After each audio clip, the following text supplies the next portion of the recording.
이 과제는 대구 경북 지역 사회에 거주하고 있는 외국인 이주민 또는 이주를 예정하거나 희망하는 한국어 및 한국 문화와 관련된 메타버스 기반 한국어 교육 플랫폼을 구축한 후 이를 온라인으로 한국어 수업으로 진행하고자 하는 데 있습니다. 이는 오프라인 교육장에 모이지 않아도 언제 어디서나 실제감이 높은 한국 문화와 한국어 교육을 바탕으로 외국인의 한국 정주에 대한 성과를 높이기 위함입니다. 이 과제는 메타버스 기반 한국어 교육 플랫폼입니다. 메타버스 플랫폼 안에는 교육자료방과 과제 해결 활동방 두 곳이 구축되어 있습니다. 교육자료방에는 메타버스 학습방, 자료활용방, 한국어 교육 학습방이 있습니다. 메타버스 기반 한국어 교육 플랫폼은 e-learning 콘텐츠로 제작된 동영상 자료를 기반으로 교수자와 학습자가 실시간으로 만나는 한국어 교육 시스템을 구성함으로써 이주민, 특히 외국인 유학생의 유학준비, 한국생활, 대학생활, 지역사회 정주 등 체계적 교육이 이루어지도록 구성하였습니다. 메타버스 기반 한국어 교육 강의 내용은 우리 지역 사회의 적응과 정주에 실질적으로 필요한 한국어와 한국 문화를 한국어 및 한국 문화 영역을 중심으로 구성하였습니다. 아울러 실제적 한국어 교육에 앞서 메타버스 수업 전 메타버스 이해와 활용법을 학습한 후 한국어 교육을 시작한다. 한국어 교육은 단계별 한국어 교육을 진행하며 총 10주차 과정 총 60강 각 30분의 수업을 진행합니다. 한국어 교육 과정은 외국인 이주민, 특히 외국인 유학생들의 이주 단계에 맞게 총 3단계로 이주 준비 한국어 교육 단계, 이주 한국어 교육, 지역사회 정주 한국어 교육 단계로 구성하여 이주민들의 생애를 고려하면서 그리고 학습의 흥미와 현장성을 고려하여 내용을 구성하였습니다. 더불어 이주민이나 외국인 유학생의 한국어 기본 능력을 신장시키기 위한 기초 한국어, 유학생들의 대학 생활 적응을 위한 알면 좋아요 e-learning 콘텐츠와 이주민의 지역사회 조기 정주를 돕기 위한 e-learning 콘텐츠를 제작하여 메타버스 교육자료방에 탑재하였습니다. 지금까지 지역사회 이노베이션 아카데미 한국 정주를 위한 한국어 교육 콘텐츠 개발 대구 경북 지역 이주민 대상 과제 안내였습니다. 그럼 본격적으로 수업에 들어가 보도록 하겠습니다. 감사합니다. 안녕하십니까. 이번 시간에는 한국 생활 이것만 알아도 A+, 한국의 법과 규범에 관한 이야기들을 함께 나누어 보려고 합니다. 네, 18강 법과 규범에 관한 토론. 첫 번째, 사고 관련 어휘. 두 번째, 사건 관련 어휘. 세 번째, 한국어 문법 활동. 네 번째, 과제 해결 활동으로 이어서 공부해 보도록 하겠습니다. 네, 한국의 법과 규범입니다. 지금 여러분하고 함께 공부하고 있는 내용들이 한국의 법에 대한 이야기입니다. 자, 그러면 한국의 법과 규범에서 범죄와 형벌에는 어떤 것들이 있는지 한번 알아보도록 하겠습니다. 범죄 종류에는 한국의 특정 범죄 가중처벌법이라는 것이 있습니다. 자, 우리 오른쪽에 나타나 있는 것처럼 비슷한 범죄가 자주 발생하는 것으로 예상되거나 기존의 처벌이 약한 경우 더 강력하게 대처하여 사회 질서를 유지하기 위해 만든 법이 특정 범죄 가중처벌법이라는 것이 있습니다. 그러니까 어떤 법이냐면 형벌, 관세법, 마약범 등에서 많은 사람들에게 피해를 줄 수 있는 범죄 행위에 대해 가중한, 그러니까 무거운 처벌을 주겠다라는 것이 특정 범죄 가중처벌법입니다. 자, 어떤 거냐면 일반 교통사의 피해, 어린이 보호구역에서 과속을 하거나 교통사고를 내고 도망을 간 경우 더 무거운 죄를 지은 것으로 인정되고 더 큰 처벌을 받게 된다고 합니다. 자, 일반 교통사고보다는 어린이 보호구역에서 우리가 과속, 그러니까 속도를 내서 교통사고가 났어요. 그런 경우에는 당신이 어린이 보호구역에서는 가속을 하면 안 됩니다. 특히 어린이는 보호해야 됩니다를 알고 있는데도 불구하고 과속을 했기 때문에 당신에게는 특별한 범죄를 더 해서 과중하게 무겁게 처벌을 하겠다는 겁니다. 또는 교통사고를 내고 도망을 간 경우, 교통사고를 내고 거기에 합당하게 어떻게 처리를 해야 되는데 그냥 도망을 갔을 경우에도 마찬가지 더 무거운 죄로 처벌을 하겠다라는 것이 이런 특정 범죄 가중처벌법이라는 것이 한국에 있습니다. 자, 그리고 형벌의 종류입니다. 좀 어렵죠? 이거 벌을 내리는 겁니다. 자, 그런데 형벌은 범죄를 저지른 사람에게 부과되는 처벌을 이야기합니다. 선생님도 한국인 사람이지만 이런 형벌 제도는 솔직히 잘 모릅니다. 그래서 오늘 여러분과 함께 읽으면서 공부를 한번 해볼까요? 자, 형벌의 종류에는 생명형, 자유형, 재산형, 자격형이라는 것이 있습니다. 첫 번째 생명형은요. 생명을 박탈하는 형벌입니다. 흔히 사형이라고 하죠. 그 사람을 죽이는 것. 자, 그 다음 자유형은요. 일정 기간 교도소에 갇혀 있도록 하여 자유를 빼앗는 형벌이라고 합니다. 그래서 징역형의 경우 교도소에 있는 동안 노역, 그러니까 일을 해야 한다고 합니다. 재산형은요. 재산의 일부를 빼앗는 형벌로 일정한 재산을 납부하게 하는 벌금형이나 범죄 행위와 같은 물건을 빼앗는 등을 우리는 재산형이라고 이야기하고요. 그리고 자격형은 명예나 자격을 박탈하는 경우입니다. 그래서 형을 선고받은 후 공무원이 될 수 있는 자격 등이 정지되거나 상실될 때 우리는 자격형의 형벌을 받는다고 이야기를 합니다. 선생님도 여러분과 함께 공부를 준비하면서 이렇게 형벌에 대한 종류를 알아봐서 참 좋습니다. 자, 그리고 알아두면 좋아요라는 부분입니다. 요즘 매스컴에서, 그러니까 언론을 통해서 마약이라는 단어를 여러분이 흔히 들어보셨을 겁니다. 그래서 마약과 관련 범죄는 강력한 처벌이 있습니다. 지금 마약을 했을 경우 한국에서는 아주 강력하게 처벌을 하고 있거든요. 왜냐하면 한번 읽어볼게요. 마약은 개인과 사회에 큰 피해를 주기 때문에 한국에서는 마약관리법에 따라 강력하게 처벌을 하고 있습니다. 마약을 투약하거나 만들고 사오는 행위는 물론 단순히 가지고 있거나 운반만 해도 징역 등의 강력하게 처벌을 받게 되어 있습니다. 특히 외국인의 경우에는 마약 관련 법을 위반하여 형사처벌을 받는 후 해외 추방이 되고 영구적으로 입국이 금지될 수도 있습니다. 이만큼 한국에서는 마약 관련 범죄가 법으로 규정되어 있고 그것을 어긴 경우에는 강력하게 처벌하고 있다고 합니다. 여러분도 아시면 될 것 같습니다. 자, 그리고 형사재판 과정에서 법은 어떤 역할을 하는지 한번 알아보도록 하겠습니다. 그러니까 경찰서에 갔다가 여러분의 죄가 또는 내가 잘못해서 징역을 살게 됐을 경우 어떤 과정이 있는지 우리 한번 살펴보도록 하겠습니다. 자, 첫 번째, 범죄가 발생하거나 발생한 것으로 판단되면 경찰이나 검찰에서 수사를 시작합니다. 그러니까 수사라는 건 이 사람이 죄가 있는지 없는지를 조사하기 시작합니다. 두 번째는 경찰에서 피의자를 조사하여 검찰에 넘기면 검찰은 수사 결과 보고를 사건을 재판에 넘길지 결정합니다. 그러니까 피의자, 그러니까 피해를 준 사람을 말하겠죠. 그래서 피해를 준 사람을 조사해서 이 사람을 정말 그게 죄가 되는지 안 되는지 재판에 넘길지 결정합니다. 그리고 검사가 법원에 재판을 요청하는 것을 기소라고 하며 검사가 피의자를 기소하면 그때부터 피의자는 피고인으로 불리게 됩니다.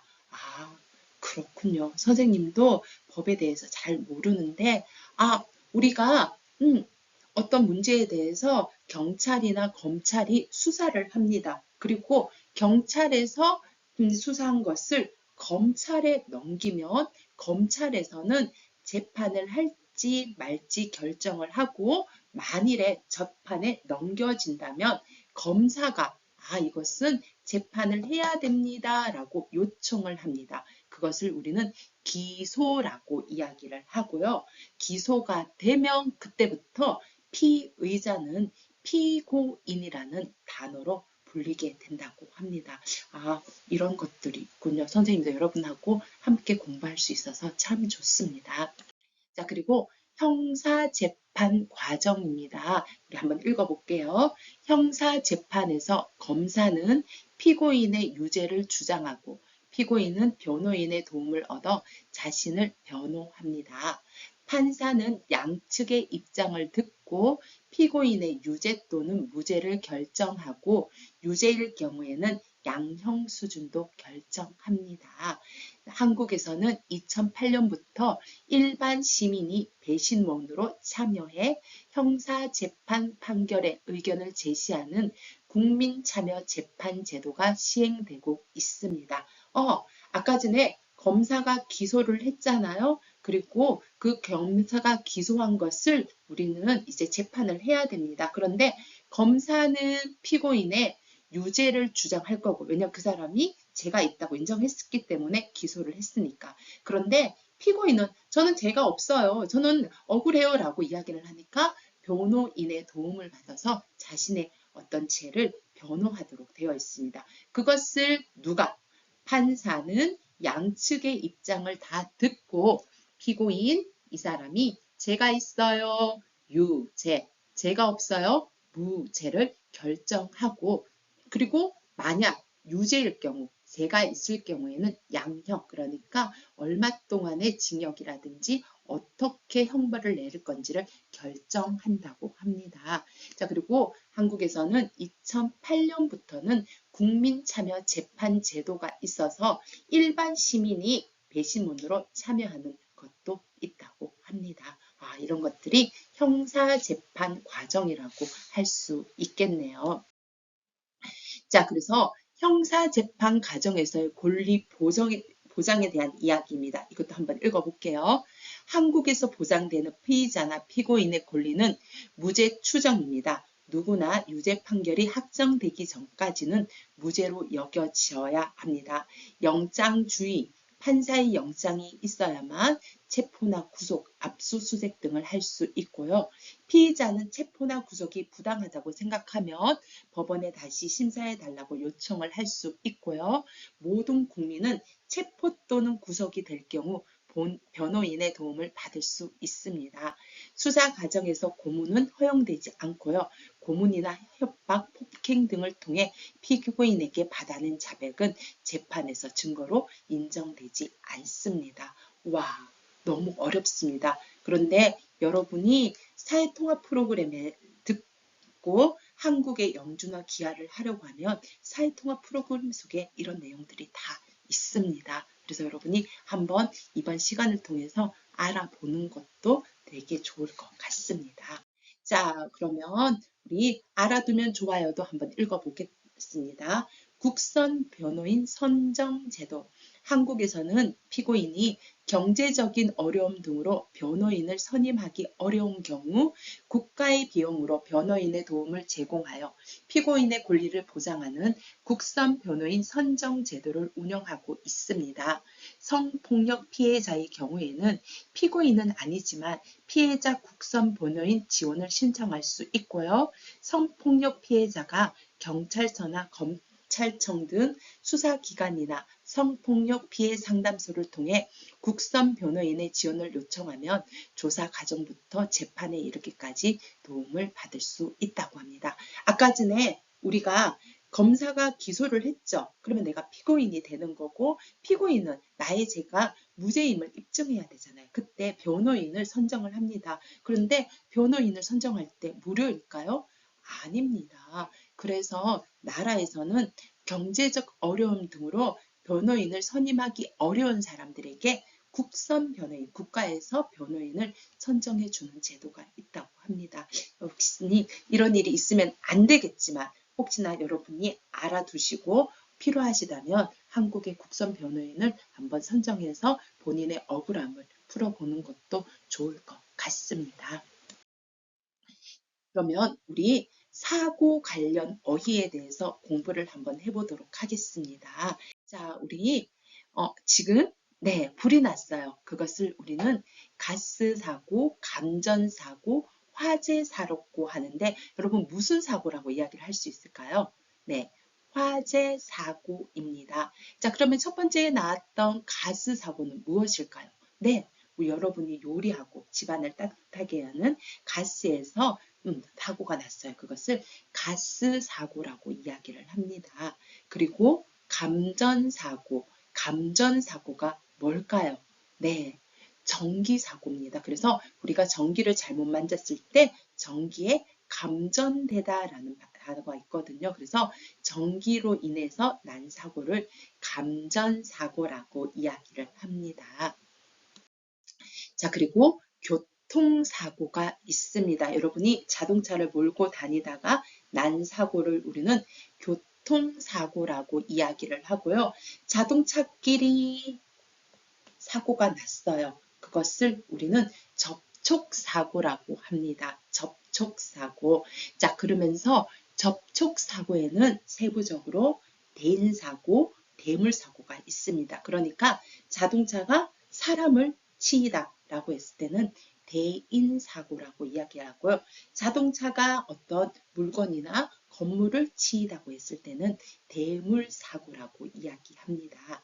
그리고 우리 술을 마시고 운전을 했을 경우에는 음주운전 사고라고도 이야기합니다. 그래서 사고에는 여러 가지 종류의 사고가 있습니다. 자, 그러면 사고가 났을 때 여러분 어떻게 해야 할까요? 사고가 났을 때 여러분 어떻게 해야 할까요? 네, 맞습니다. 첫 번째는 보험회사에 신고를 해야 되겠죠. 모든 자동차는 보험이 들어야 되는 거 아시죠? 가입을 해야 합니다. 그리고 두 번째는 보험으로 처리합니다. 그래서 보험회사 아저씨가 오시면 내가 어떻게 사고가 났는지에 대한 것들을 설명을 하시고 사진을 찍고 그런 것들을 모두 다 보험으로 처리하다라고 이야기합니다. 그리고는 보험금을 받습니다. 보험금을 받을 수 있습니다. 그래서 사고가 난 것에 대해서 내가 가입한 보험으로부터 보험금을 받을 수 있습니다. 자, 그리고는 내가 사고가 난 것이 우리 아까 접촉사고니까 내 차와 다른 사람의 차겠죠. 그래서 두 사람이 합의를 합니다. 그것을 합의하다라고 이야기합니다.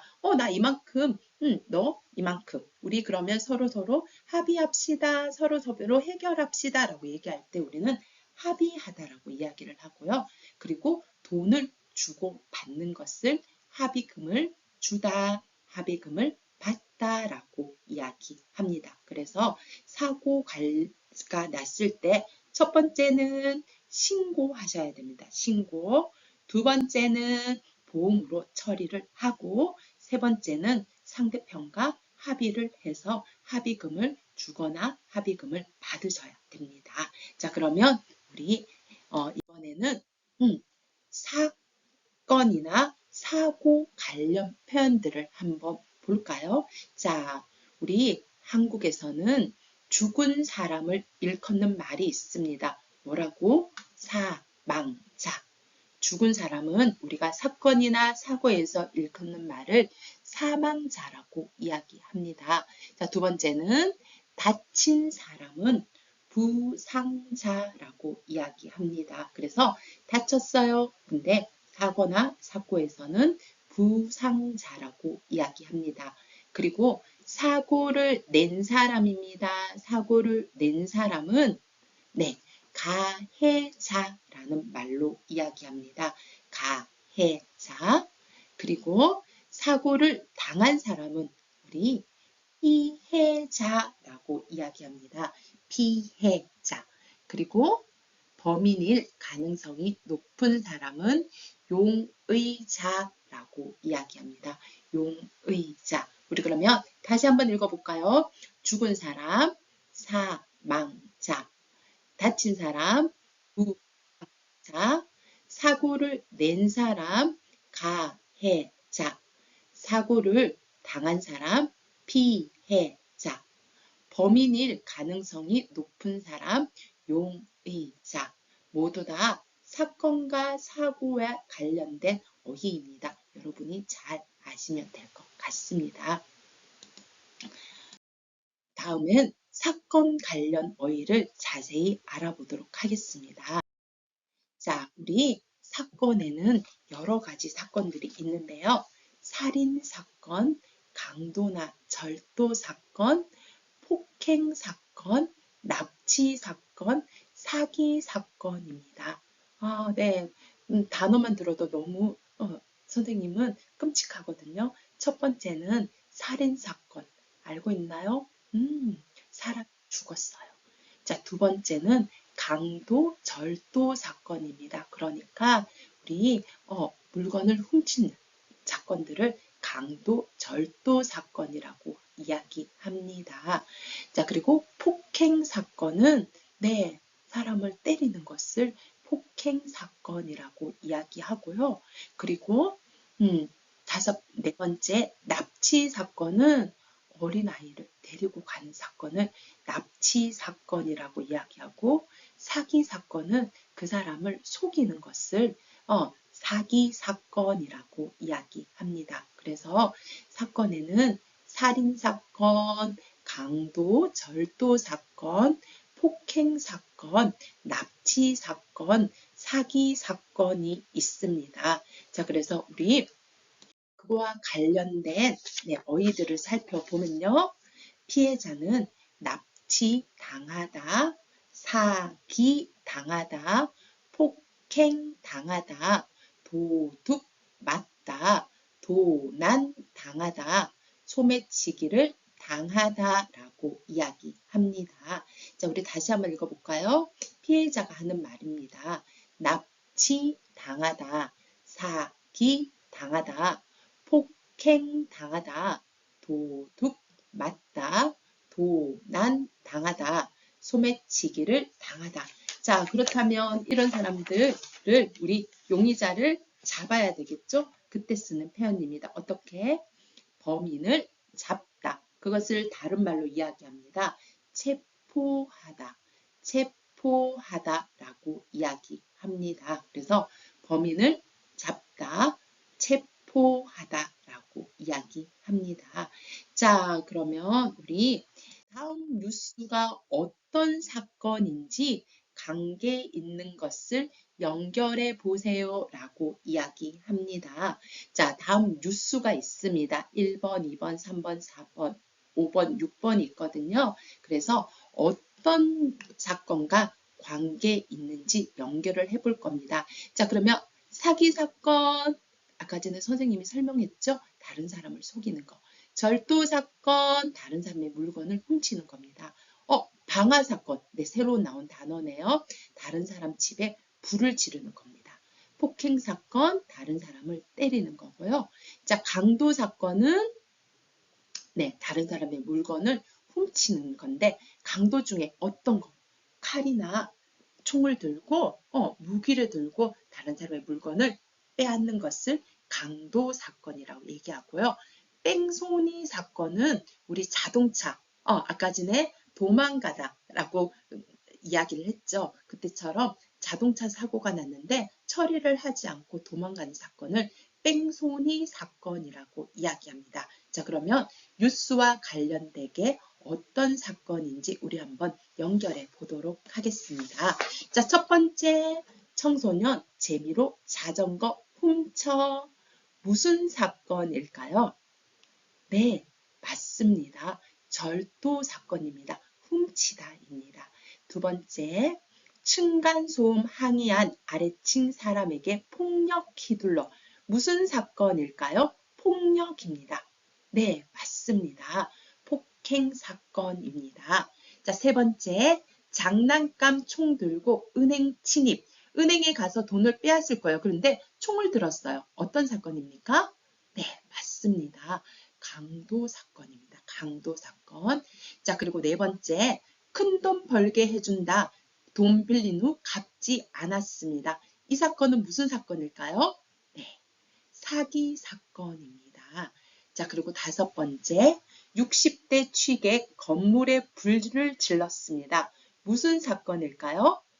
네, 방화 사건 맞습니다. 자, 6번째입니다. 40대 남성 노인차로 친후 그냥 도망쳐. 교통사고가 났어요. 우리 그냥 도망쳤습니다. 어떤 사건이냐고요? 뺑소니 사건 맞습니다. 그래서 오늘 여러분하고 선생님이 사건과 사고에 대한 관련 어휘를 통해서 한국의 법과 규범에 대한 이야기들을 한번 나누어 보았습니다. 자, 오늘 여러분이 배운 어휘를 사용해서 메타버스 플랫폼에서 사건, 사고 관련 어휘를 한번 이야기해 보는 것도 좋을 것 같습니다. 자, 그러면 오늘의 문법입니다. 오늘의 문법은 능바람에, 능김에라는 두 가지 문법이고요. 모두 다 동사에만 사용합니다. 자, 그러면 한번 볼까요? 자, 는바람에입니다. 는바람에. 는바람에는 예상하지 못한 이유, 안 좋은 결과를 이야기합니다. 그래서 는바람에는 이유를 나타내는데 어떻다? 결과가 좋지 않아요. 우리 예상하지 못한 이유를 이야기할 때 쓰는 표현입니다. 자, 메이 씨는 교통사고가 나다, 많이 다쳐서 병원에 입원했대요. 여러분 병원에 입원한 거 좋은 거예요? 나쁜 겁니다. 그러면 어떻게 바뀔까요? 메이 씨는 교통사고가 나는 바람에 많이 다쳐서 병원에 입원했습니다. 두 번째, 휴대전화가 갑자기 고장나다 연락을 못했어요. 여러분 연락을 못하면 좋은 일일까요? 나쁜 일일까요? 나쁜 일입니다. 그럼 어떻게 이야기한다? 휴대전화가 갑자기 고장나는 바람에 연락을 못했어요. 세 번째입니다. 버스를 놓치다. 학교에 늦었어요. 여러분 학교에 늦었어요. 좋은 일, 나쁜 일, 안 좋은 결과 있겠죠? 자, 그럼 어떻게 바뀔까요? 버스를 놓치는 바람에 학교에 늦었습니다. 자, 우리 이때 바람에를 씁니다. 자, 그러면 두 번째 문법은 보겠습니다. 두 번째 문법은 능김에입니다. 능김에는 첫 번째, 원래 하려고 했던 행동에 두 번째, 그거와 함께 더불어 하는 행동을 우리는 능김에라고 이야기를 합니다. 그러니까 원래 하려고 했어요. 그런데 거기에 플러스가 돼서 두 번째 행동을 할 수 있는 거. 그래서 목적을 기회로 다른 일을 할 때 우리는 능김에라고 이야기를 합니다. 자, 제주도에 출장을 가다 바다를 구경하려고 해요. 첫 번째 목적은 뭐예요? 제주도 출장이에요. 근데 두 번째, 이거와 더불어 하나를 더 하려고 합니다. 그러면 어떻게 바뀔까요? 제주도에 출장을 가는 김에 바다를 구경하려고 합니다. 자, 청소하다, 이불 빨래도 할까요? 자, 원래는 목적이 청소하다의 목적이었어요. 그런데 보니까 시간도 있어요. 빨래 할 수 있어요. 그래서 이불 빨래에 플러스를 하려고 합니다. 그럼 어떻게? 청소하는 김에 빨래도 할까요? 라고 이야기합니다.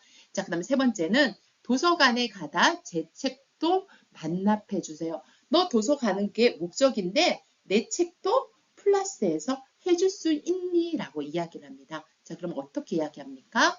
도서관에 가는 김에 제 책도 좀 반납해 주세요. 네 번째입니다. 시내에 나가다 친구를 만났어요 입니다. 자, 시내에 나가는 목적에 플러스 친구를 만나는 목적까지 됩니다. 자, 그럼 어떻게 이야기할까요? 시내에 나간 김에 친구를 만났어요 라고 이야기를 합니다. 자, 그래서 오늘 여러분과 함께한 문법 두 가지입니다. 문법이나 어휘는 메타버스 플랫폼 안에서 더 자세히 공부해 보도록 하겠습니다. 오늘 강의 들어주셔서 감사합니다.